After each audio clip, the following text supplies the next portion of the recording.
Hi hello friends, మీ సూర్యాపేటలో అయితే start అయ్యాం. సూర్యాపేట నుంచి వెళ్ళి దురాజ్పల్లి ఏదో మన గొల్లగడ జాతర ఉంది కదా, దురాజ్పల్లి వెళ్ళి అక్కడి నుంచి వెళ్ళి రైడ్ తీసుకుంటే సాక్క కోసం వస్తే గరడపల్లి అయితే వస్తుంది. గరడపల్లి మధ్యలో అలాగే సింగరెడ్డిపాలెం, పెన్పహాడు, మాచారం, దూపాడు, లింగాల ఎక్స్ రోడ్డు, గడ్డిపల్లి, పొనుగోడు, మర్రికుంట ఇలా కూడా ఉంటాయి. అయితే ఇక్కడ దూపాడు వరకు పోయిన తర్వాత దూపాడులో ఇంకో దర్గా కూడా ఉంటుంది, మహబూబా దర్గానే సేమ్ జాన్పాడ్ దర్గా లెక్కనే ఇక్కడ కూడా ఉర్సు ఉత్సవాలు అయితే జరుగుతాయి ప్రతి సంవత్సరం. సేమ్ అలాగే ఉంటుంది. గంధం అందుకోవడం అలాంటి కార్యక్రమాలు సేమ్ అలాగే ఉంటాయి. ఇక్కడ కూడా దర్గా ఉంటుంది. నెక్స్ట్ వచ్చేసి ఇక్కడ ఇది లింగాల ఎక్స్ రోడ్డు. ఇక్కడ నుంచి వెళ్ళి కూడా మనం జాన్పాడ్ వెళ్ళచ్చు. నేరేచెల్ల మీదుగా జాన్పాడ్ చేరుకోవచ్చు. తర్వాత ఇది నెక్స్ట్ రాబోయే విలేజ్ వచ్చేసి గడ్డిపల్లి. ఇది కేవీకే. ఇది వచ్చేసి కేవీకే కృషి విజ్ఞాన కేంద్రం అంటారు. మీరు చూస్తున్న విలేజ్ వచ్చేసి ఇది గడ్డిపల్లి. గడ్డిపల్లి ఇక్కడ అరవిందో గుడి కూడా ఉంటుంది. దేవాలయం చాలా బాగుంటుంది. అక్కడ కూడా మీరు చూడొచ్చు. ఇది కూడా చూడదగిన ప్రదేశమే. ఇక్కడ ఆగి కొంచెం చూడొచ్చు. ఇక్కడ ఫుడ్ మిగతా ఏమైనా వస్తువులు ఏమైనా కావాలన్నా కూడా ఇక్కడ తీసుకోవచ్చు. ఇక్కడ అన్నీ కూడా మనకి అందుబాటులో ఉంటాయి. నెక్స్ట్ వచ్చేసి ఈ విలేజ్ వచ్చేసి మరికుంట విలేజ్. మీరు చూస్తున్నది కాలువ వచ్చేసి ఇది నాగార్జున సాగర్ ఎడమ కాలువ అనమాట. ఇది మనం వింటాం కదా, నాగార్జున సాగర్ ఎడమ కాలువ కుడి కాలువ అని అంటుంటాం కదా, ఇది నాగార్జున సాగర్ ఎడమ కాలువ అనమాట.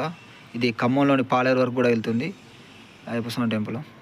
నెక్స్ట్ ఇది పొనుగోడు విలేజ్. దీని తర్వాత మనకి హుజూర్నగర్ టు మిర్యాలగూడ హైవే అయితే వస్తుంది. అది గరడపల్లిలో ఉంటుంది. గరడపల్లి వస్తుంది. నెక్స్ట్ వచ్చే విలేజ్ గరడపల్లి.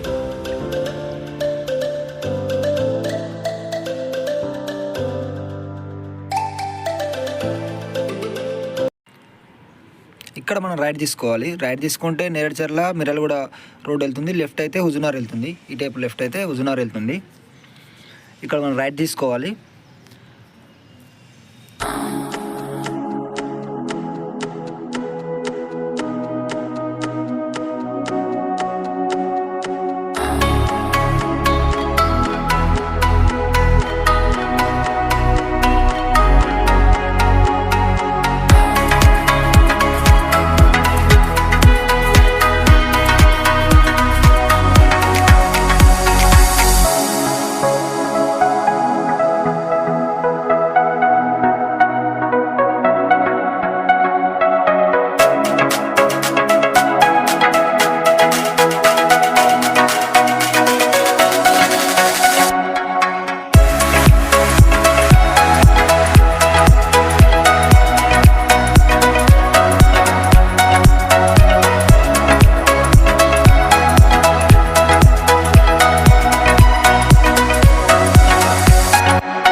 రైట్ ఓకే, మొత్తానికైతే జాన్పాడ్ చేరుకున్నాం.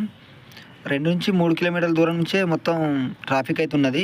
మేము పోయే టైంకల్లా మధ్యాహ్నం 12 అయింది. 12 లోపు వాళ్ళు గంధం ఊరేగింపు కోసమని ఊళ్ళోకి అయితే వచ్చారు. గంధం అందుకోవాలని చెప్పేసి అంటారు కదా, అక్కడ మేము ఊళ్ళోకి రాగానే అక్కడ బండి పార్క్ చేసేసి ఆ గంధం అయితే అందుకున్నాం.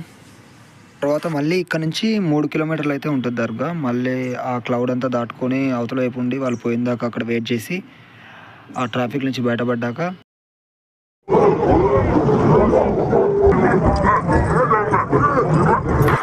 మళ్ళీ స్టార్ట్ అయినాం దర్గా దగ్గరికి. ఇక్కడ నుంచి 3 కిలోమీటర్స్ ఉంది దర్గా. అక్కడ నేరేడుచర్ల దగ్గర బస్సులో వచ్చిన వాళ్ళకి ఇక్కడ ప్రత్యేకంగా ఇక్కడ బస్ స్టాండ్ అయితే ఏర్పాటు చేశారు. అన్ని రకాల వెహికల్స్ కూడా ముందర పార్కింగ్ చేసుకోవడానికి ఇక్కడ మనకి ప్లేస్ కూడా ఉంటుంది. పార్క్ చేసి నడుచుకుంటూ వెళ్ళొచ్చు. ఇక్కడ పోలీసు బందోబస్తు కూడా భారీగా ఉంది. అలా ఇక ఉర్సుని ఎంజాయ్ చేయడం కోసం అయితే స్టార్ట్ అయినాం. ఒకసారి దర్శనం కూడా చేసుకుని వద్దామని చెప్పేసి బయలుదేరినాం. ఇక్కడ ఏమన్నా జాతరలో మోనాలిసా లాంటి వాళ్ళు ఏమన్నా కనిపిస్తారేమో అని చూసినాం, కానీ ఏం లేదు. అలాంటి వాళ్ళు ఏం కనిపించలేదు. కనిపెట్టా కూడా వీడియో తీస్తే కేవలం సెల్ గుంజుకొని బలకొడుతుందని చెప్పేసి వీడియో కూడా తీయలేదు, ఎందుకని మంచిదని. అదండి మొత్తానికి జాన్పాడ్ దర్గా ముచ్చట్లు. దర్శనం అయితే కంప్లీట్ అయింది. తిరిగి ఇంటికి వెళ్తున్నాం. మధ్యలో ఇలాంటి ఆట ఒకటి కనిపించింది. మొత్తానికైతే థ్యాంక్ యూ సో మచ్ అండి వీడియో మొత్తం చూసిన. Please subscribe video.